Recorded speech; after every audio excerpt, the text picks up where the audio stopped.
as the Independent Policing Union of South Africa is calling for urgent police reforms following the mass shooting. I'm joined now by the union's General Secretary, Mpho Kwinika. Mr. Kwinika, pleasure to have you on the program despite the circumstances. Give us your immediate reaction to this recent mass shooting in Ganana in the Northwest. How has it influenced your union's stance on police reform? Look, this is a very bad situation. And we have been observing these things for quite some time as the union. Many South Africans continue to die on premeditated acts, the acts which the police are unable to mitigate. You look at the issue of Ganana today, and then you go back to July 2021 unrest. More than 400 lives were lost. More than 82 billion rand business infrastructure was lost during that upheaval. Then you come to July 2022, the incident which the police could not mitigate as well, where we have seen the mass shootings between Gauteng and KZN. Then you come to July 2023, where the trucks which were carrying cargo heading to different harbors in our country, they were torched. Millions and millions of rands were lost. We're talking about premeditated acts. We're talking about organized crime. And these are crimes which the South African Police Service is trained, have got the capacity to mitigate and save the economy of this country and the lives of innocent people. So to us, this is very bad. And hence we are calling on the Minister of Police to expedite the issues of reform within the SAPS. Let's get into that. You've called for urgent reforms and also the strengthening of district commissioners. What specific reforms do you envision and how would they improve the current policing model? Look, we are currently utilizing a policy model that is not responding to issues of crime. Let me just give you an example of what happened in Mpumalanga, where a camp was uncovered uncovered. These issues, if they happen within the communities at which policing precinct the SAPS is operating, they will be able to detect these issues and the police will be able to act immediately on them. But the stations are falling immediately under the structure that is called the district commissioners. Now, we are saying decentralize all the resources which are at national, especially at divisional levels. Decentralize them to these districts because the districts have been given a duty to support the stations, but they don't have the capacity. We don't have specialized units. We take the specialized units, put them at the district commissioner, get a crime intelligence, place them at a district commissioner, and that those district commissioners will have stations that are clustered under them. And then they will be able to provide support. And these kind of things will be detected immediately when they happen or take place within that area of policing precinct. Quite worryingly, South Africa has seen a disturbing rise in violent crime. What do you believe are the root causes of this escalation, Mr. Kwinika? Okay, the social ills are there, and that is the role of the government to deal with those issues because in each and every country you expect to have things like this, but the law enforcement agencies are built around dealing with those issues. The South African Police Service must have the capacity to deal with these issues, and the departments that they're having must be able to assist, in dealing with these issues of social ills. But government, through their own social development and the involvement of our own communities and other departments, of course, they need to come to the party and deal with the issues that South Africans are faced with today. So you mentioned the run-ins that police have had with criminals in KZN.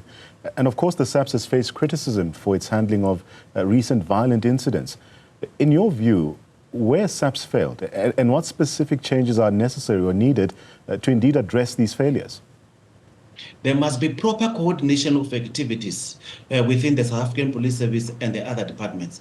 I think the President put it very clear there to say that there was a lack of coordination of intelligence that the police have gathered and that one which was gathered by the SSA.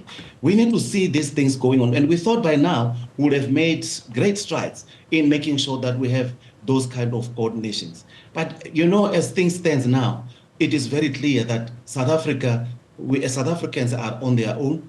South Africans will continue to yearn for justice, freedom, and peace, something that they've been fighting for before 1994.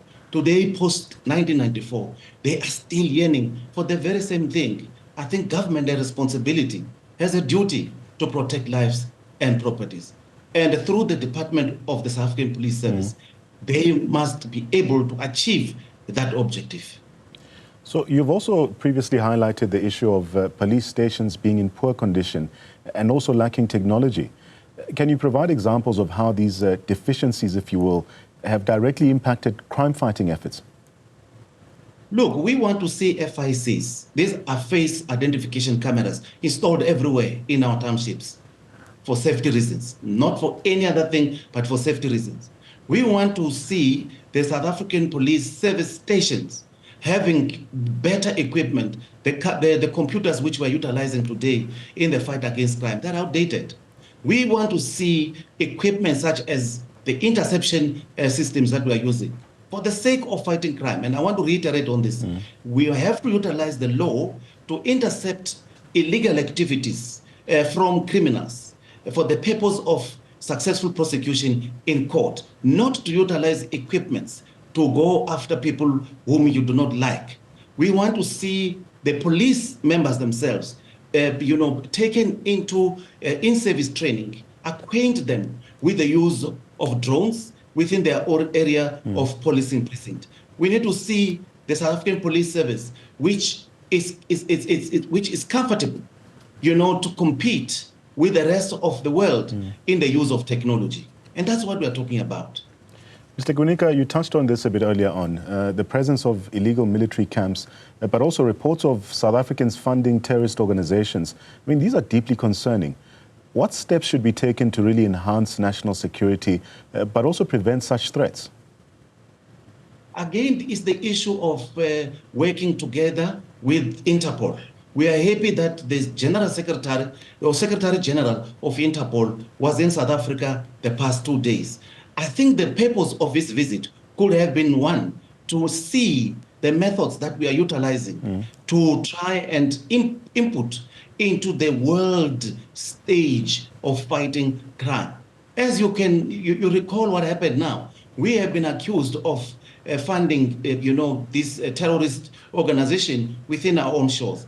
In the past, we had this unsettling, report about the issue of the Black Widow who came to South Africa, who is of British origin, came to South Africa, planned an attack of another country, which is Kenya, from South African soil. And that person was caught, was said to have been involved in that incident. That person was carrying an illegal South African passport. Now, this is worrying to all international communities, but that should also worry us as innocent people more, because these things may be carried out within our own country or even from outside our own countries.